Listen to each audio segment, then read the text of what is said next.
Hi, my name is Ava Ogbede, and today I have the honor of introducing Callie Wittmann.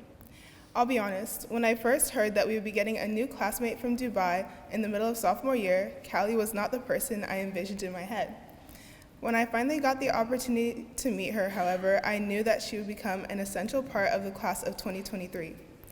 Whether it is in the classroom or the theater, Callie excels wherever she goes. She is a genuinely kind and curious person who is always willing to lend a helping hand. If you somehow didn't know, Callie is also an amazing singer, and she has perfect pitch, a very rare gift that still amazes me to this day. I could go on and on about the great things about her, but we would be here all day, so without further delay, I give you Callie Frances Wittmann.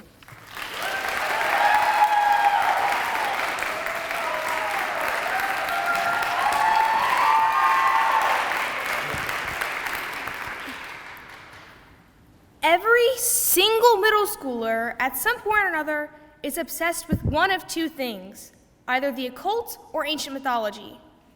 Why? I'm not exactly sure, but it's true. Every single middle schooler either owned a Ouija board or learned the name of every Egyptian god. For me, I loved Greek mythology. Now, I presume everyone's familiar with the Greek myth of Atlas.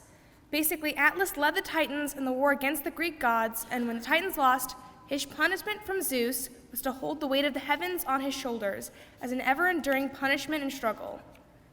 However, in the wonderful children's book series, Percy Jackson and the Olympians, the myth is used a little differently. The young heroine Annabeth has been taken by evil titans, and to keep her from leaving has had the weight of the world put onto her shoulders. She can't escape unless the earth and sky all crash back together and everything explodes or something. It's been a bit since I've read them. But once her friends arrive to save her, until they can trick Atlas into taking the weight back onto his own shoulders, they all kneel next to her and take turns holding the weight, one hard moment at a time. Had she continued to bear all the stress alone, it probably would have killed her. It's a punishment meant for an immortal being, not a small human girl. But her loved ones were there. They share the weight on her shoulders. Now, for as long as I can remember, I've had a pretty heavy weight in the form of impossibly high expectations for myself.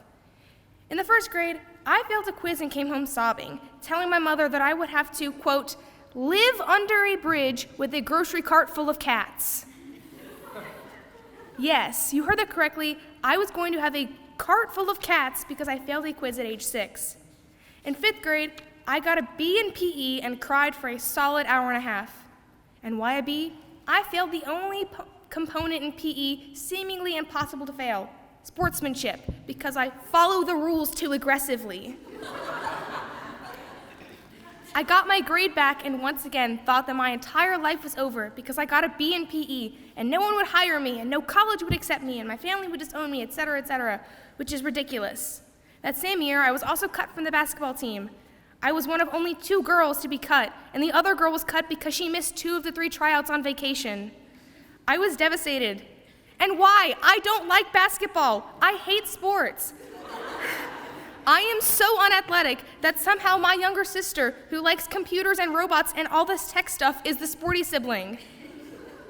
And besides, if a company doesn't hire me because I failed a quiz on shapes or got a B in PE or was cut from the 5th grade basketball team, I probably would not like it very much at that company anyways. Now, as I've gotten older, I still put crushing expectations on myself all the time, but I just have a little baby cry instead of a full-on meltdown when I fail them. Usually. But even now, I'm still internally dying for like 2 seconds whenever I get criticism from a director. I think, the director hates me, and they don't want to work with me on other shows, and I'm not going to cast, and I should probably just quit theater forever. I have made myself into an Atlas. My family and friends don't want me to be doing this. They actively encourage mistakes. I had a teacher say to my mother at a parent meeting that Callie should try less, and he's worried for me because I thought I needed to be perfect. A different teacher said, quote, I've never been more stressed out than watching a St. Mary's student take a test. Why are they this anxious? These girls care too much. They need to care less. My parents say, if you need to miss a quiz to sleep in and feel better if you're feeling ill, then you miss a quiz. Your health is more important than school.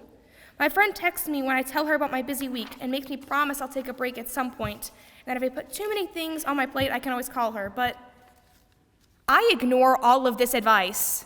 I have people who love me, kneeling right next to me, offering to take my burden, to share it, and I refuse.